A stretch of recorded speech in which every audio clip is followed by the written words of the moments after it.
अगर कहीं अंतर है तो पंचम काल में तो वो अंतर भी पट चुका है। जो योग और जो प्रायश्चित आर्यकाओं को नहीं मिलता, मूल प्रायश्चित, छेद प्रायश्चित जो होते हैं, अभ्रा प्रकाश योग, आतापन योग, ये योग उत्तम देही के ही संभव हो सकता है।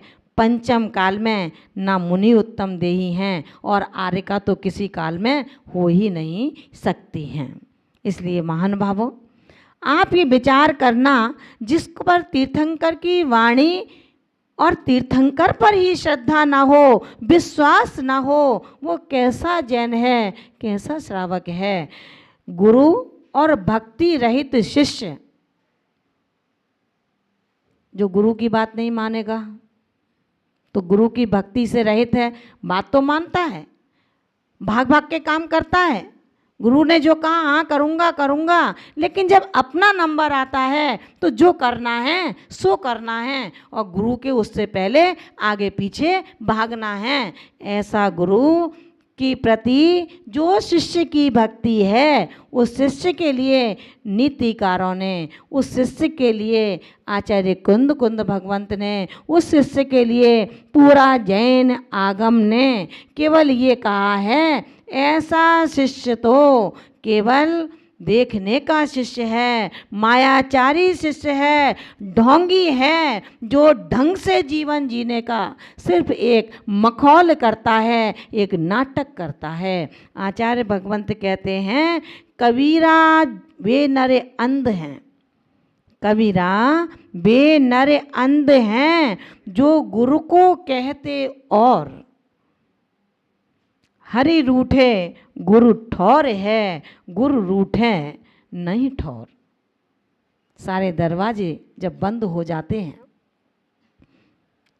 तो एक भक्त, एक शिष्य चिंता नहीं करता, मेरा गुरु है ना मेरे साथ में। और जब गुरु का ही दरवाज़ा बंद हो जाए, मेरे शिष्य समझना तेरे सारे मार्ग अवरुद्ध हो चुके हैं। गुरु की छत्र छाया एक बहुत बड़ी छाया है। गुरु की छत्र छाया प्रभु से बढ़कर के छत्र छाया है। अगर प्रभु का दर्शन एक बार ना हो सके तो मत घबराना, गुरु का दर्शन यदि एक बार हो जाए तो समझना तेरा कल्याण स्वयमेव नियम से होगा ही होगा। ऐसे गुरु से, गुरु गुरु ही होते हैं।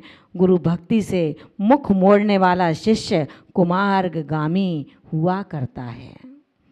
गुरु से कपट, मित्र से चोरी, क्या हो निर्धन क्या हो कोड़ी। ये मेरी बातें नहीं हैं, ये ऐसी भारतीय संस्कृति की विधाएं हैं, ये ऐसा जैन साहित्य सृजताओं के कथन हैं। उन कथनकारों ने ऐसे ऐसे कथन दे दिए, फिर भी मैं ना समझूं तो भला और हो क्या सकता है। आचार्य भगवंतों ने कहा है, जिसके अहंकार का गुरु खड़ा हो जाता है, जिसके महत्वाकांक्षाओं का गुरु खड़ा हो जाता है, वह गुरु से दूर हो जाता है।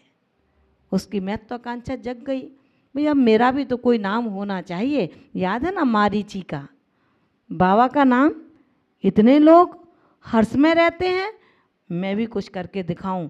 या तो शैतान बदनाम होता है और या इंसान नाम को प्राप्त करता है। जिसके अंदर पग पग पर मायाचारी दंभ कूटनीतिता भरी है, वो शैतान बनता है। और जिसके अंदर सदाचरण का लिबास होता है, वो इंसान से भगवान बन जाता है। वही शिष्य है, ध्यान रखना, जिसने मिट्टी के द्रोणाचार्य बनाए थे, उस मिट्टी के मानिंद से जो विशेष धनुर्धारी बन सकता है। अरे विज्ञात्मन, तेरा गुरु तो चेतन रूप में बैठा है। क्यों विचार करता है, क्यों सोचता है? मत शंका कर गुरु के वचनों पर, मत शंका कर गुरु के आचरणों पर। जिस गुरु ने बचपन से यहाँ तक खड़ा कर दिया, जो बोलना भी नहीं जानता हो, शब्द किसे कहते हैं उसका भी परिचय ना हो, क्या होता है आगम और आध्यात्म, जिनके द्वारों को उद्घाटन करने का जिसका हौसला ही ना हो। ये सब जो मिला किससे मिला? अरे दंभी शिष्य, तू कहेगा मेरे भाग्य से मिला, उपादान मेरा था, लेकिन ध्यान रखना उपादान रखा रह जाता है जब तक निमित्त नहीं मिलता। तीर्थंकर जैसा आत्मा 65 दिन तक समोषण में, क्या कमी थी? मोटे मोटे जो क्रूर कर्म की अर्गलाएं थीं उन्होंने छेद दिया था। अब बचा क्या था? जीवन मुक्त अरहंत की अवस्था में विराजमान। समोषण में लाखों रोज रोज आते हैं, रोज जाते हैं। उपादान था। ध्यान रखना, अपन एटलाए नहीं कि उपादान तो मेरा ही है। गुरु ने क्या किया? गुरु ने वही किया जो भगवान महावीर की वाणी नहीं खिर पा रही थी। सौधर्म ने एक शिष्य को ढूंढा। बस जैसे शिष्य एक निमित्त बन गया भगवान महावीर की देशना के लिए, ऐसे ही मेरे उपादान में मेरे गुरु का एक निमित्त मिला। अगर गुरु ना होते तो रे विज्ञात्मन, तू नहीं अपनी आत्मा को पहचान सकता था। उस विशुद्ध आत्मन से तूने जो ग्रहण किया उसको कभी मत भूलना। गुरु का ऋण कभी नहीं चुका सकता है। गुरु का ऋण चुकाने वाला अगर कोई शिष्य है तो सिर्फ यही है, गुरु अपना हो ना हो, लेकिन कभी तू मत समझना अब मैं गुरु बन चुका हूँ। अपने जीवन में गुरु के प्रति हमें, जिसके अंदर गुरु विराजमान होता है, ऐसा शिष्य विनयवान होता है। और जिसके अंदर गुरु नहीं है, केवल अधरों पर गुरु है, उसके लिए सिर्फ ये उच्चारण आता है, गुरु अगर शिष्य के अंतर मन में, अगर शिष्य के अंतर मन में गुरु के प्रति निंदा है, अगर शिष्य के अंतर मन में गुरु के प्रति निंदा है, इसका आशय इस शिष्य रूप में, इसका आशय शिष्य रूप में असुर अभी जिंदा है। ध्यान रखना महान बाबू, आप सभी गुरु वचनों की आस्था में अपना सर्वस्व अर्पण करना। अगर शारीरिक आदि व्याधि है, क्षयोपशम की हीना दिखता है, तो उसका अल्टरनेट और कोई दूसरा नहीं है, सिर्फ एक ही है, और वो है गुरु के प्रति विनय। हम गुरु का जितना सम्मान कर सकते हो करें। गुरु की छत्र छाया में हम इतने पल्लवित हो जाएं, इतने पूर्णता को प्राप्त कर जाएं, इतने परिपक्व हो जाएं कि गुरु के बिना हमारी सांस भी रुके और हमारे कदम भी रुके। अभी तो भागम भाग लग रहे हैं, भागम भाग लगी है कि भाई बड़ा बड़ा बड़ा, अरे बड़ा बना कैसे, इसका भी तो थोड़ा सा विचार करो ना। इसलिए आचार्य भगवान यही कहते हैं, गुरु के वचनों की श्रद्धा के बिना, गुरु के व्यक्तित्व की श्रद्धा के बिना, गुरु के आज्ञा के उल्लंघन करने वाला, गुरु को जवाब देने वाला, गुरु के सामने आंखें निकाल कर बात करने वाला, रे अधम शिष्य तू अधमाधम है। इसके अलावा तेरे पास कोई तेरे लिए संज्ञा नहीं है। जिस थाली में खाता है उसी में छेद करता है। क्या यही तुझे शिक्षा दी थी तेरे गुरु ने? इसीलिए दीक्षा दी थी तेरे गुरु ने कि तेरे गुरु ने तुझे जो सिखाया है वो अस्त्र अपने गुरु पर ही चला देना। उन्होंने तेरी रक्षा के लिए, तेरे व्रतों की सुरक्षा के लिए तुझे ऐसे सूत्र दिए थे कि कैसे होगी तेरे ब्रह्मचर्य की रक्षा, तू नारी है। नारी की रक्षा अकेले नहीं होती, नारी की रक्षा संग में होती है। नारी की रक्षा अनुशासन तोड़ने से नहीं होती, नारी की रक्षा अनुशासन में रहने से होती है। नारी की सुरक्षा बड़ी बड़ी बातों से नहीं होती, नारी की सुरक्षा लज्जा गुण से होती है। नारी की सुरक्षा खिलखिलाने से नहीं होती, नारी की रक्षा केवल मुस्कुराने से होती है। क्यों अपने दांतों को दिखा करके, शरीर को हिला करके हंसते हैं? ये अभद्रता है, भद्रता नहीं है। ये नारी का लज्जा गुण नहीं है। आपके माता पिता का परिचय आपके चलने से होता है, आपके माता पिता का परिचय आपके बोलने से होता है, आपके परिवार का परिचय आपके उठा पटक से होता है, आपके परिवार का परिचय आपके खाने से होता है। आप किस तरह खाते हो, किस तरह बैठते हो, किस तरह उठते हो, किस तरह बोलते हो। अगर आपके इन उठने में, बोलने में, खाने में, पीने में, पहनने में, हंसने में अगर संस्कार नहीं दिखाई देते तो ध्यान रखना, ऐसा लगता है कि उन संस्कारों का आवरण इतना ज़्यादा है कि गुरु उन आवरणों को निरावरण करने में सक्षम न हो सके। नारी का गुण और उस पर साधिका। आप साधिका हैं, आप साधना के क्षेत्र में हैं, आप अध्ययन के क्षेत्र में हैं, आप अध्यापन के क्षेत्र में हैं। माँ जिनवाणी जहाँ विराजमान हो, मुझे किस आसन से बैठना है।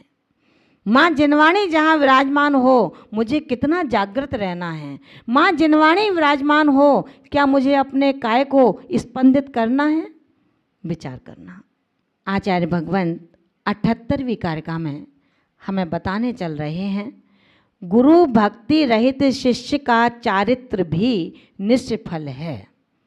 चारित्रधारी बैठे ना यहाँ पर, तो उन्होंने कहा है गुरु भक्ति से रहित अगर कोई शिष्य है तो उसका चारित्र भी निष्फल है, कार्यकारी नहीं है, केवल बाहरी भेष है और कुछ भी नहीं है। जैसे अगर बिल्ली शेर का मुखौटा लगा ले और कहें भागो भागो शेर आ गया, शेर आ गया, तो शेर नहीं आया। समझदार व्यक्ति कहता है अरे जा, ऐसे शेर को देखा है, एक हाथ लगाता है, मुखौटा हट जाता है, बिल्ली का मुंह निकल आता है। तो वो चारित्र निष्फल है, ये भेष निष्फल है। जिस भेष पर केवल शेर का मुखौटा है, महाव्रतों का मुखौटा है, अगर गुरु की भक्ति नहीं है तो। आचार्य भगवान 78वीं कारिका में कहते हैं, गुरु भक्ति विहीणाणम शिष्याणम सब संग बिरधाणम ऊसर खेते बविदम सुबिय समम जान सब नो ठाणम। क्या कहा? सब संग बिरदाणम, सर्व परिग्रहों से रहित। संग माने परिग्रह, सर्व संग से परिग्रहों से रहित, किंतु गुरु भक्ति विहीणाणम, गुरु भक्ति से विहीन। परिग्रह भी नहीं है कोई भी, बाहर और अंतरंग के सब परिग्रह त्याग दिए, और गुरु भक्ति से लेकिन विहीणाणम, विहीन है। शिष्याणम, शिष्यों के, ऐसे शिष्यों के जो सब परिग्रहों से रहित है, अंतरंग और बहिरंग परिग्रह से रहित। अब जितने जितने दर्जे में, क्योंकि आप लोग कह सकते हो कि इसका मतलब शिष्य तो 10वां गुणस्थान पार कर गया, ऐसा भी नहीं है। जितने जितने अंशों में जिस जिस कसाय का आपने उपशम या क्षय उपशम किया है, क्योंकि नारी पर्याय में क्षय नहीं कर सकती, ध्यान रखना, उपशम या क्षय उपशम ही हो सकता है। तो जिन जिन कसायों का उपशम और क्षय उपशम है, उन उन कसायों के माध्यम से आप उस कसाय के परिग्रह से रहित हैं।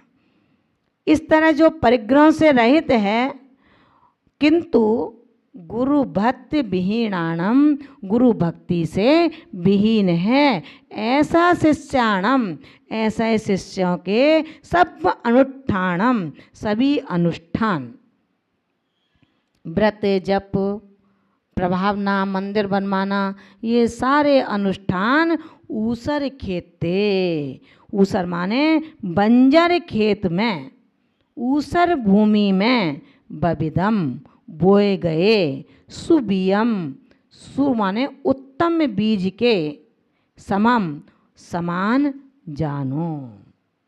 क्या समझ में आया? उत्तम बीज हमने लिया है अच्छी क्वालिटी का। भैया कोई भी बच्चा है जिससे आँख भी नहीं है, कान भी नहीं है, सब प्लेन प्लेन है, सब कुछ है ना, चूँकि आपका बेटा है वो, और आप उसे कितने अच्छे अच्छे महंगे महंगे वस्त्र पहनाओ ला करके, क्या सर्वांग सुंदरता वो महंगे वस्त्र दे सकते हैं? विचार करना। सारे आभूषणों को पहन लिया, एक नहीं दो नहीं, दोनों तरफ जो नाक में पहनती हैं महिलाएं, कान में एक नहीं 2500 पहन लिए हैं। नाक नाक की जगह नहीं है, आँख आँख की जगह नहीं है, मुंह मुंह की जगह नहीं है, और कहें कि देखो मैं कितनी सुंदर लग रही हूँ, तो हो सकता है क्या? नहीं हो सकता ना। ठीक इसी तरह आप करोड़ों जाप्य अनुष्ठानों को कर लो,